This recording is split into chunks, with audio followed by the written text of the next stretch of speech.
People are talking about comedians lying a lot lately. Okay. You know, like About what? Well, I guess Hasan Minhaj.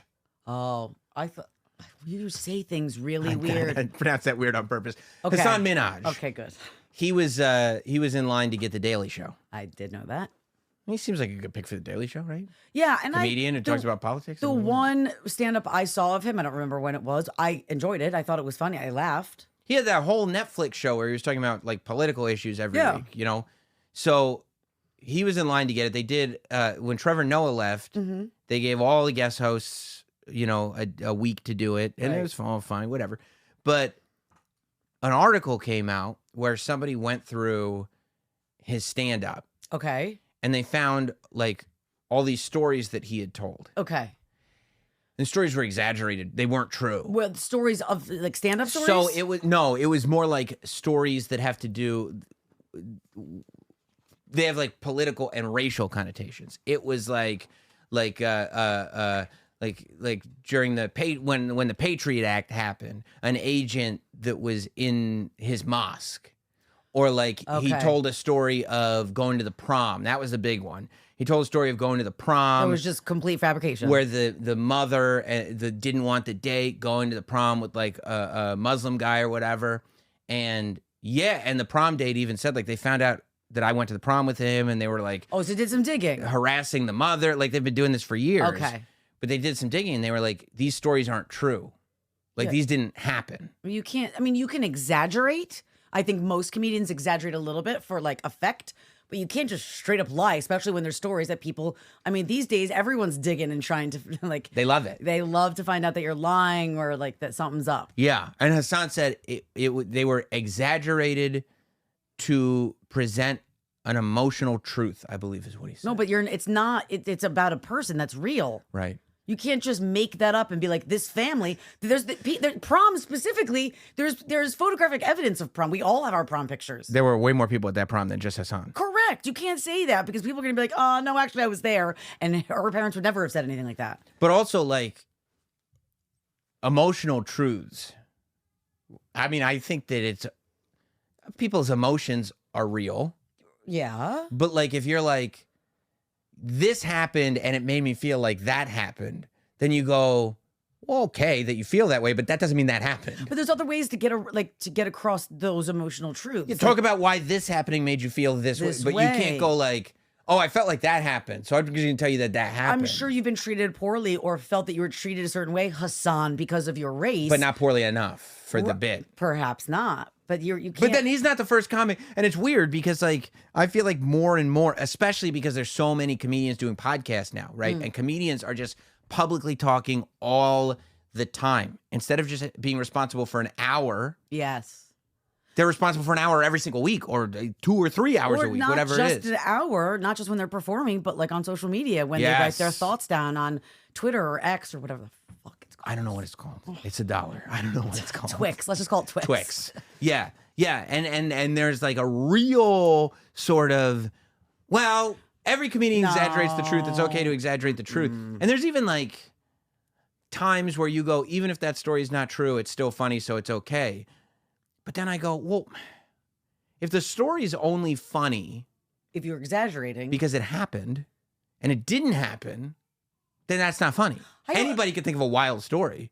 Yeah, but the funniest stories are the real ones. That's why. This is funny because it happened. It actually happened. I lived through it. Like if you were like, and then I was talking to my nanny and like this helicopter crashed behind us. And it was like, whoa, that's so funny if that happened. You're like, oh no, just the nanny part happened, not the helicopter. I'd be like, just tell me what happened. It's funny because it happened. So is he like fully getting canceled now? Well, low-key canceled. Okay. I feel like it's a low-key cancellation. I also, Comedy Central goes, we're going to go back to guest hosts. They're really upset with him. I don't know if that's the other thing. When these things happen, I don't know who's upset with who, as much as it's like, we don't want to deal with this. Right? I don't think that they're like, oh, we're mad about this. They're like, oh, we don't want to deal with this. Also, we've all done and said things. I mean, I guess it's a little different. We've all done and said things that we probably regret or would hope that doesn't get like dug up from our past. Yeah. right? Well, Like Kevin Hart dealt with that at the Oscars. yeah, and then I can't think of the guy's name, the comic. He was supposed to be on SNL. Like he had gotten the job to be one Shane of the Gillis. Shane. Who's like, by the way, the funniest dude ever. and the king now. I love him. But didn't something happen like where it came out that he had said something xenophobic like on Twix and then it got dug up? Shane was doing his comedy. Yeah, I don't know what it is. I might be misspeaking, but something that people were like, "Oh no, now you're not going to be on SNL anymore." Right.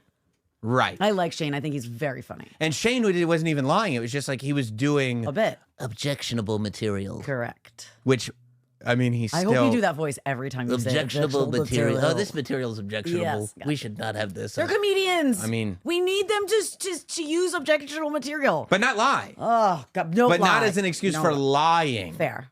Like when it's like, oh no, that didn't happen. That was...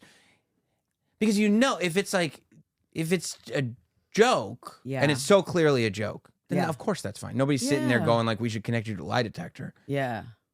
But if it's like, no, this is a story I'm telling you, and isn't it funny? Like one of the reasons I'm a comic is because I tell these great stories, and they're so interesting. And I'm like, yeah, it's interesting, but it can't be an Aesop fairy tale. No.